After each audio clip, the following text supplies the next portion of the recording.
Picture this. You're looking at your closet. It has clothes that you bought a few years ago, a few months ago, maybe even a few days ago. Maybe you're even on your way to go get some more clothes. But this doesn't impact the environment, right? Well, it might. This video is about fashion sustainability, more specifically, the lack of it. Fast fashion has become more prevalent. Clothing is produced in shorter time frames with new designs appearing every day, but with this comes a great cost. But what does it really take to get these clothes to the stores and into your closet? We took it to the streets of George Washington University to see what people knew. We started off by asking something pretty simple. Do you think the fashion industry is a threat to our current environment? I don't know. I haven't really looked into it that much, but maybe. I think that it's a possibility because of abroad they have children working in textile industries and stuff, and that's child labor laws. Maybe. I don't know much about the fashion industry. Number 2. How many gallons of water do you think it takes to produce the cotton that goes into one pair of jeans? Probably 3. Maybe 2. 100. Our third and final question was, in the US alone, how many pounds of textile waste do you think is produced by the average person in one given year? Probably 100. 15. 100. Now it's time for the answers to those questions.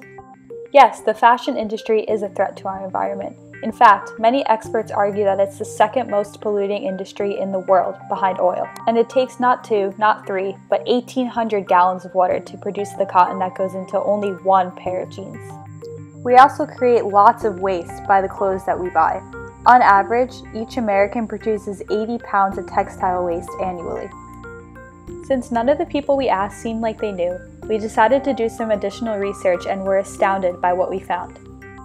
It takes a whole 700 gallons of water to make one cotton t-shirt. That's enough water for one person to drink in 2.5 years. A recent water sample performed by Greenpeace, an environmental advocacy organization, found that wastewater from textile production was highly alkaline, causing a fatal impact on aquatic life in the immediate vicinity of the discharge area. In fact, a large portion of Mexico's fresh water is polluted because of the textile industry. To be precise, about 80% of it. In the past decade, fashion companies have constantly been meeting the increased demand for clothing. Since 2000, clothing production has more than doubled, as every person buys about 60% more clothing each year. However, 20% of all clothing made is not even worn one time and is sent right to the trash.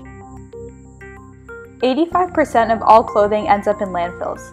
In the US alone, this amounts to 10.5 million tons. That's about 30 times as heavy as the Empire State Building. As stated before, textile production is one of the most polluting industries, producing 1.2 billion tons of carbon dioxide equivalents per year, which is more emissions than aviation and boating combined. Change within the fashion industry needs to happen. So is anything being done to fix the incredible environmental impact it has had the past few years? A few popular fashion brands have made changes to improve their environmental footprint. For example, H&M started their own Conscious line using recycled silver and Econil.